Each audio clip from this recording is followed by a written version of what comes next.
आज की क्लास में हम आरआरबी एलपी के प्रीवियस ईयर क्वेश्चन को सॉल्व करने वाले हैं। चलिए क्लास को शुरू करते हैं और देखते हैं पहला क्वेश्चन क्या कह रहा है। देखिए पहला क्वेश्चन कह रहा है यदि x plus one upon x is equal to √3 हो तो आपको बताना है x के पावर 18 प्लस x के power 12 plus x to the power 6 plus 1 इसकी वैल्यू क्या होगी। ठीक है, ये वैल्यू आपको फाइंड आउट करके बतानी है। देखिए ऐसे सवालों को कैसे हम हैंडल करते हैं। पहले हमें क्या करना होगा, इसमें देखिए सबसे जो छोटी पावर आपको दिख रही है 6 दिख रही है, कहीं से आप इसको क्या करिए 6 के पावर में डिनोट कर दीजिए, उसके बाद आपका सवाल सॉल्व हो जाएगा। देखिए इस इक्वेशन का अगर हम दोनों तरफ से क्यूब ले लें तो क्या बन जाता है। अगर हम पहली बार में इसे क्यूब लेंगे तो ये क्या बनेगा एक्स क्यूब प्लस 1 अपान एक्स क्यूब प्लस, यानी कि दोनों तरफ का क्यूब किया जा रहा है तो यक्स इंटू 1 अपान एक्स, ध्यान रखिए कि यहाँ 3 भी होता है। ठीक है, 3 into x into 1 by x, इसको ऐसे लिख लीजिए 3 into x into 1 by x और ब्रैकेट में होता है यक्स अपान 1 प्लस यक्स। और उधर अगर हम क्यूब करते हैं तो आपको क्या मिलेगा 3 अंडर रूट 3, क्योंकि 3 से डबल स्क्वायर करेंगे तो 3 हो जाएगा लेकिन एक रूट बच जाएगा। ठीक है, अब यहाँ देखिए क्या होगा, यहाँ पे आपका हो जाएगा यक्स क्यूब प्लस 1 अपान एक्स क्यूब, यहाँ से कैंसिल आउट हो जाएगा और यहाँ पर बचेगा 3 और इसकी वैल्यू तो आपको पहले से ही बता रखा है कि x प्लस 1 अपान एक्स की वैल्यू कितनी होती है √3 होती है। इस प्रकार यहाँ भी क्या आ जाएगा 3√3 इज इक्वल टू 3√3, यहाँ से दोनों कैंसिल आउट हो जाएगा, यानी कि यक्स क्यूब। अब इसको अगर हम उधर ट्रांसफर कर दें तो क्या हो जाएगा -1 अपान यक्स क्यूब। इसके बाद इसको इधर ट्रांसफर करेंगे तो आपकी वैल्यू क्या हो जाएगी यक्स टू द पावर 6, क्योंकि मल्टीप्लाई होगा तो पावर जुड़ जाएगी और x to the power 6 is equal to कितना आ जाएगा -1। ठीक है, अगर आपकी वैल्यू यहाँ तक आ गई है तो आप यक्स टू द पावर 18 को क्या लिख सकते हैं, क्या आप इसे x to the power 6 power 3 लिख सकते हैं। पावर वाला रूल लग रहा है यहाँ पर। ठीक है, इसे क्या आप लिख सकते हैं 6 टू द पावर 2 और ये already x to the power 6 है, इसमें कोई समस्या नहीं। ठीक है, आपकी वैल्यू क्या हो जाएगी -1 to the power cube plus -1 to the power square plus यहाँ पर -1 और यहाँ पर कितना आ जाएगा +1। इसको सॉल्व करेंगे तो -1 ही आएगा, इसको सॉल्व करेंगे तो 1 आएगा और ये -1 प्लस 1, देखिए यहाँ से सब कैंसिल आउट हो जाएगा और पूरी की पूरी वैल्यू कितनी आ जाएगी 0। ठीक है, नेक्स्ट क्वेश्चन देखते हैं। नेक्स्ट क्वेश्चन कह रहा है -261 प्लस ब्रैकेट में -380 माइनस फिर ब्रैकेट में -521 प्लस 821 माइनस फिर माइनस में ब्रैकेट में -121 की वैल्यू क्या होगी। ठीक है, एक तरह से आपको सिंपल सा ऐड दिया हुआ, बस आपको क्या ध्यान में रखना है प्लस और माइनस के सिंबल को, तब आपका सवाल लगना शुरू हो जाएगा। देखिए इसको सॉल्व करेंगे कितना आएगा 261। अब देखिए प्लस माइनस से क्या हो जाएगा 380 और यहाँ पर प्लस 521 और यहाँ पर 821 और यहाँ पर भी क्या हो जाएगा माइनस से प्लस 121। अब देखिए गलती से बचने के लिए आपको रूल पता होना चाहिए कि कैसे क्या ऐड करना। देखिए पहले जितने भी माइनस वाले हैं सबको एक तरफ ऐड कर लीजिए, प्लस वाले को एक तरफ। यहाँ पर पहले माइनस वालों को ऐड कर लेंगे तो 1 और यहाँ पर कितना हो जाएगा 86, यानी कि 8 6 14 हो जाएगा और 3 2 5 1 6, यानी कि यहाँ पर कितना आ जाएगा -641 प्लस। अब इसको भी ऐड कर लेंगे, देखिए 1 1 1 यानी कि 3, यहाँ पर 2 2 और 2 यानी कि 4 हो जाएगा, नहीं 6 हो जाएगा। ठीक है, यहाँ 6 हो जाएगा। इसके बाद 8 1 9 और 9 5 14। ठीक है, अब देखिए क्या करना है आपको। अब देखिए एक माइनस में एक प्लस में है तो इसको इसमें से घटा दीजिए, जो आएगा वही आपकी वैल्यू हो जाएगी। ठीक है, इसको घटाएंगे तो कितना आ जाएगा 2 2 और यहाँ पर 822, यानी कि आपकी टोटल वैल्यू कितनी आ जाएगी प्लस 822। ठीक है, नेक्स्ट क्वेश्चन देखते हैं। नेक्स्ट क्वेश्चन कह रहा है दूध पानी के एक मिश्रण का 2/3 भाग दूध है और मिश्रण यदि 21 लीटर था और उसमें 4 लीटर पानी और मिलाया जाता है तो नए मिश्रण में दूध का प्रतिशत बताइए। देखिए पहले आपको रेशियो दे रखा है कि दूध जो है पूरे मिश्रण का 2/3 है। यहाँ से आप इसका मतलब क्या निकाल रहे हैं? इसका मतलब ये है कि पूरा का पूरा जो आपका मिश्रण था वो 3 भाग में था, ठीक है, जिसमें से जो 2 भाग था, जो आपका 2 भाग है, वो 2 भाग कितना है? दूध है, और 1 भाग जो उसमें से बच रहा है वो 1 भाग कितना है? पानी है। यानी कि 2 भाग आपका मिल्क, इसको हम यम से दिखाते हैं, और 1 भाग क्या है? पानी, यानी कि वाटर था। अब आगे बोला जा रहा है कि अगर टोटल आपका जो मिश्रण था 21 लीटर था, ठीक है, तो अगर 21 लीटर था तो पूरा मिश्रण था, तो पूरा मिश्रण अभी हमने कितना बताया? 3 यूनिट था। तो इसका मतलब 1 यूनिट की वैल्यू वहाँ से कितनी हो जाएगी? 3 से 21 में भाग करेंगे तो 1 यूनिट की वैल्यू आएगी 7। यानी कि अगर हम इस तरह से इसको यूनिट में कन्वर्ट कर लें तो इसका मतलब यहाँ से पता चल जाएगा कि उस मिश्रण में जो दूध की मात्रा थी वो कितनी थी? 14 थी, और जो पानी की मात्रा 7 थी। तभी जोड़ने पर आपको 21 मिलेगा, ठीक है। अब आगे बोला जा रहा है अगर 4 लीटर पानी और बढ़ा दिया जाए, देखिए दूध को नहीं बढ़ाया जा रहा, पानी को बढ़ाया जा रहा है, तो पानी कितना हो जाएगा? 11 लीटर हो गया पानी इसमें, और 14 लीटर कितना बच रहा है? दूध बच रहा है। अब बोल रहा है जब मिश्रण बढ़ गया है तो उसमें आप दूध का परसेंट बताइए। देखिए दूध कितना है? अभी भी 14 ही है, लेकिन अब अगर बात करें टोटल मिश्रण की तो 14 और 11 कितना हो जाएगा? आपका आंसर आएगा 25, ठीक है। और इसी को परसेंट में कन्वर्ट करने के लिए 100 से गुणा कर देंगे तो कितना आ जाएगा? 25 को 100 और 14 गुणे 14 कर देंगे तो 56%। यानी कि अब जो नया मिश्रण बना था, नया मिक्सचर बना था, उसमें दूध की मात्रा कितनी हो गई है? 56% हो गई है। नेक्स्ट क्वेश्चन देखिए, कह रहा है कि निम्नलिखित में से किस भिन्न को सरल किया जा सकता है? पहली भिन्न आपको दिया है 91/15, ठीक है।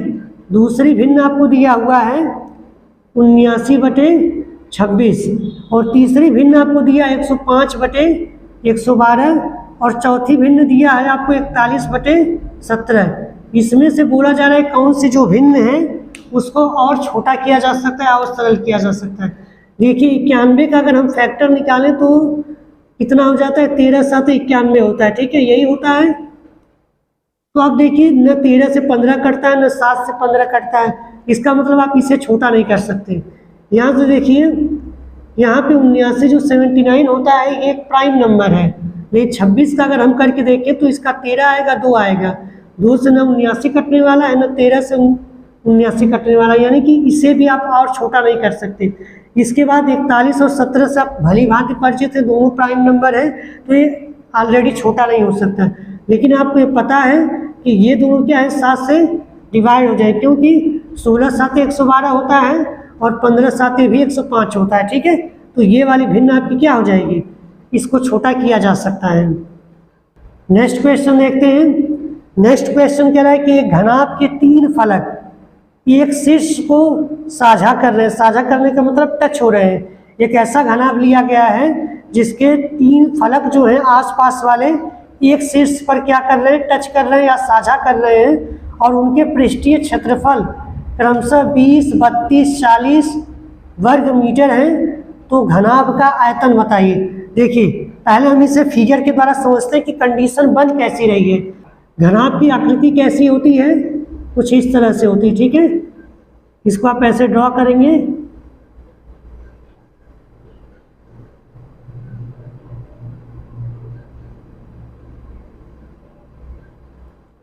अब बोला जा रहा है कि इसके जो 3 फलक हैं वो एक पॉइंट पर, यानी कि एक शीर्ष पर साझा हो रहे हैं। और आपको पता है कि एक जो घनाभ होता है उसमें कुल 8 शीर्ष होते हैं, जैसे 1 2 3 4 और 4 इधर, ठीक है। तो हम मान लेते हैं कि ये वाला जो शीर्ष है इसी पर साझा हो रहा है, तो एक ऊपर का फलक मिलेगा और एक पीछे का फलक मिलेगा और एक बगल वाला, ठीक है। यही फलक और सबकी बारी बारी से दिया हुआ है। तो आप मान लीजिए जो इसकी ऊंचाई है वो कितनी है? यच है, यानी कि यहाँ से लेकर यहाँ तक यच है, और यहाँ से यहाँ तक जो है ये इसकी क्या कहलाएगी? लंबाई कहलाएगी, यानी कि लेंथ कहलाएगी, ठीक है। और इसके बाद जो इसकी यहाँ से ये वाली जो दूरी कहलाएगी वो इसकी ब्रिड्थ कहलाएगी, ठीक है। ध्यान रखिएगा यही ब्रिड्थ आपके नीचे यहाँ पर भी है, ठीक है। और सबका आपको एरिया दे रखा है, और आपको पता है कि जो फलक होती है इसकी वो कैसा होता है, रेक्टेंगुलर, एक आयताकार होता है, और आयत का क्षेत्रफल लंबाई गुणे चौड़ाई होता है। ठीक है, तो अगर हम ऊपर वाले का फलक निकालने के, क्षेत्रफल निकालने की बात करें तो कितना आ जाएगा, यल गुणे बी। ठीक है, यल गुणे बी आ जाएगी पहला फलक। ठीक है, और यल गुणे बी का मान कितना दिया हुआ है, 20। इसी तरह आप निकाल लीजिए बी गुणे, अगर हम ये साइड वाला फलक ले रहे हैं, ध्यान दीजिए साइड वाला फलक। ठीक है, जो ऐसे यहाँ से 4 फलक बन रहा है, इसको लेंगे तो इसकी हाइट जो है यच है, यानी कि लंबाई या हाइट को एक ही बोल सकते हैं, क्योंकि अब ये तो आयताकार बन गया है, तो किसी एक को लंबाई मान लीजिए, किसी को चौड़ाई मान लीजिए। तो यहाँ से बी एच बराबर कितना आपको दिया हुआ है सवाल में, 32। ठीक है, आगे अभी देखिए हमने पीछे वाला फलक लिया है और ये बगल वाला लिया, अभी ये ऊपर वाला ले रहे हैं। ऊपर वाले में देखिए यल इंटू बी बन रहा है, सॉरी ऊपर वाला ले चुके हैं, बगल वाला पीछे वाला ले रहे हैं। पीछे में तो यल ही रहेगा, लेकिन पीछे जो लंबाई चौड़ाई कौन बनेगा, यल और एक यच बनेगा। तो इसका मान आपको कितना दे रखा है, 40 वर्ग मीटर। ठीक है, और आपसे आयतन पूछा जा रहा है कि पूरे घनाभ का आयतन क्या होगा, और आयतन आपको पता है कि कितना होता है, लंबाई गुणे चौड़ाई गुणे ऊंचाई।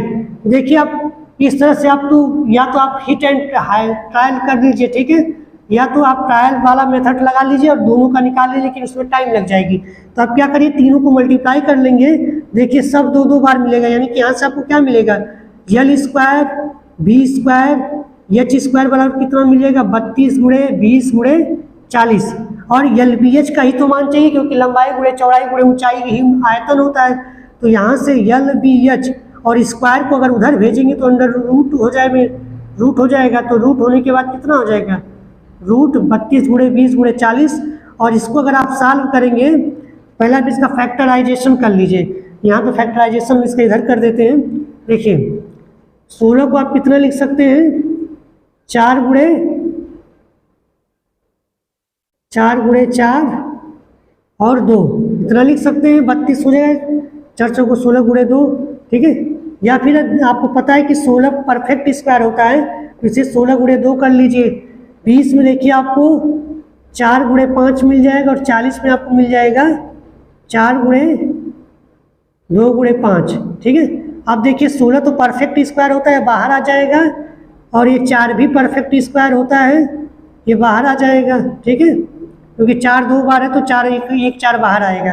ठीक है, 2 भी 2 बार है तो 1 2 बाहर आ जाएगा, 5 भी 2 बार है तो 5 बाहर आ जाएगी। इस तरह से इसका गुणा कर लीजिए, 4 चौको 16 गुणा 32, और 32 का जब 5 में गुणा करेंगे तो 5 गुणा 10 5 3 15 160 मीटर क्यूब आपका क्या आ जाएगा, आंसर आ जाएगा। ठीक है, नेक्स्ट क्वेश्चन देखिए। नेक्स्ट क्वेश्चन के आपको एक बॉडमोस नियम पर आधारित एक सरलीकरण का सवाल दिया हुआ है, जिसे आपको सॉल्व करना है। ठीक है, चलिए इसको देखते हैं। इसका रूल होता है कि पहले हम सबसे छोटे और जो सबसे अंदर वाला ब्रैकेट होता है पहले उसको तोड़कर सॉल्व करते हैं, उसके बाद क्रम से धीरे धीरे बाहर की तरफ ब्रैकेट से बाहर निकलते हुए सॉल्व करते हुए निकलते जाते हैं। ठीक है, और अगर बाहर ब्रैकेट अगर सॉल्व हो जाता है, उसके बाद 1 से 2 से ज़्यादा अगर सिंबल मिलता है, तब हम पहले क्या करते हैं, भाग को लगाते हैं, गुणा करते हैं, उसके बाद जोड़ते घटाते हैं। ठीक है, तो इसी रूल को हम फॉलो करेंगे। चलिए इसको सॉल्व करने आप ध्यान रखिएगा, इसे हम स्टेप वाइज ही सॉल्व करेंगे, नहीं तो गड़बड़ हो सकता है आंसर। तो अगला स्टेप यहाँ से देखिए 38 हो जाएगा, और ये -46 माइनस। अब ध्यान से देखेंगे, पहले स्मॉल वाले सबसे छोटे ब्रैकेट को सॉल्व करेंगे तो 15 में से 13 जाएगा, कितना आएगा, +2, और यहाँ से -2 दिया, इसका मतलब इस पूरे का मान कितना हो जाएगा, 0। या 46 में से 0 घटाएंगे तो इसको पूरे को हटा सकते हैं, इसमें कोई समस्या नहीं। ठीक है, और जब ये अब देखिए, या फिर आप इसको भी रहने दीजिए। ठीक है, और यहाँ पे बराबर अगले स्टेप में चलेंगे तो आपका 27 हो जाएगा माइनस। ठीक है, यहाँ पे क्या बचेगा, 38 माइनस 46, क्योंकि 0 घटाएंगे तो उससे कोई फर्क पड़ेगा नहीं। इसके बाद यहाँ पर हो जाएगा 27 माइनस, इसको सॉल्व करेंगे आप तो कितना आ जाएगा, 8, और हाँ केवल 8 आएगा। ठीक है, इसका आंसर कितना आ जाएगा, -8। फिर इसको अगले स्टेप में चलेंगे तो 27 माइनस क्या हो जाएगा, प्लस, और तब इसको जोड़ लेंगे तब कितना आ जाएगा, 35, ठीक है, यही आपका आंसर हो जाएगा। ठीक है, देखिए नेक्स्ट क्वेश्चन कह रहा है कि एक कक्षा में 25 लड़कों की माध्य ऊंचाई 150 सेंटीमीटर है, यानी कि 25 बॉयज हैं जिनकी जो ऊंचाई है, माध्य ऊंचाई या एवरेज हाइट भी जिसे बोल सकते हैं, ठीक है, औसत ऊंचाई और माध्य ऊंचाई का मतलब एक ही होता है। 25 बॉयज का जो है कितना दिया हुआ है, 150 सेंटीमीटर दिया हुआ है, ठीक है, और साथ में ही उसी कक्षा में 35 लड़कियों की माध्य ऊंचाई कितना दे रखा है, 25 गर्ल्स की माध्य ऊंचाई दे रखा है आपको 145 सेंटीमीटर। ठीक है, तो अब बताया जा रहा है, पूछा जा रहा है कि उसी कक्षा के 60 छात्रों की माध्य ऊंचाई लगभग कितनी होगी, वो भी सेंटीमीटर में। ठीक है, तो जोड़ेंगे तो आपको पता है कि टोटल यहाँ पे जो क्वांटिटी है, दोनों क्वांटिटी नंबर है, दोनों मिलाकर बॉयज गर्ल की कितनी है, 60 है। ठीक है, और अब इसको देखिए, जब अलग अलग माध्य दिया होता है तो क्या हम इन दोनों का मल्टीपल कर दें तो पूरा सम निकल के आ जाएगा बॉयज का। इसी तरह यहाँ पर इन सब का भी मल्टीपल कर दें तो टोटल हमारे पास आ जाएगा। और चलिए, तो इसी तरह हम लगाएंगे तो जो टोटल क्लास का टोटल एवरेज कितना हो जाएगा, टोटल जो मीडियन भी बोल सकते हैं, जिसे टोटल एवरेज भी बोल सकते हैं। ठीक है, टोटल एवरेज कितना हो जाएगा, 150 गुणे 25 प्लस 35 गुणे 145 बटे 60। ठीक है, अब देखिए थोड़ा सा कैलकुलेटिव है, आप इसको ध्यान से करिएगा। देखिए जैसे हमको लग रहा है कि हम यहाँ से 5 कामन ले सकते हैं। ठीक है, तो 5 कामन ले लेंगे तो यहाँ पे क्या बच जाएगा, 30 गुणे 25। ठीक है, यहाँ से हमने 15 में से 5 को बाहर कर लिया। ठीक है, तो ये 3 हो जाएगा। और यहाँ पर पूरे में से कॉमन ले रहे हैं और यहाँ पर क्या हो जाएगा, 7 गुणे 145, क्योंकि 5 हमने बाहर कर लिया, नीचे 60 है, तो इसको काट लीजिए तो ये 12 हो जाएगा। अब देखिए थोड़ा सा छोटा हुआ, जिसको आप कैलकुलेटिव नहीं उतना आप सॉल्व कर सकते हैं। तो 25 3 75 से यहाँ से 750 और यहाँ पे 7 5 35, 3 आ जाएगा, 7 चौका 28, 3 31, 3 फिर 7 एकम 7 3 10। ठीक है, 1015 बटे 12, यानी कि आप इसको जोड़ लेंगे, जोड़ेंगे कितना आएगा, 5 और यहाँ से 6 और यहाँ से 7, यानी कि 1765 12। ठीक है, अब इसको भाग कर लीजिए। ठीक है, भाग कर लेंगे, जो आएगा वही आपकी क्या हो जाएगी, वैल्यू हो जाएगी। ठीक है, और अगर आप अप्रॉक्सीमेशन करना चाहते हैं तो ऑप्शन से देखकर भी अप्रॉक्सीमेशन कर सकते हैं। ठीक है, वैसे हम यहाँ पे भाग ही कर लेते हैं, कितना हो जाएगा, 12 एकम 12, तो यहाँ से बचेगा 5, हो जाएगा 56, 12 5 60 हो जाएगा, 12 चौकू 48। ठीक है, और 56 और 48 आपका बच जाएगा फिर से 8। ठीक है, क्योंकि 48 में 8 जोड़ेंगे तो 56 हो जाएगा। ठीक है, तो यहाँ से आपका मिल जाएगा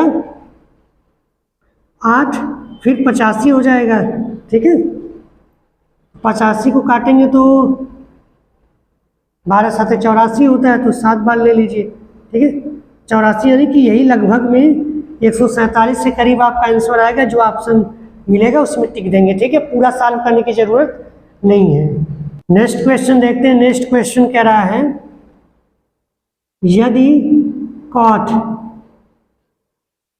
की पावर 4 यानी कि कॉट 4 थीटा आपको दिया हुआ है plus cot square theta is equal to 3 दिया हुआ है, तो आपसे पूछा जा रहा है कि आप बताइए cosec to the power 4 theta plus नहीं बल्कि क्या है, माइनस कोसेक स्क्वायर थीटा की वैल्यू क्या होगी। ठीक है, हम इसी से सवाल को आगे बढ़ाएंगे। आपको एक आइडेंटिटी यानी कि ट्रिग्नोमेट्री का एक सर्वसंख्या आपको पता होगा। पहला जो फार्मूला होता है वो क्या होता है, sine square plus cos square theta is equal to 1।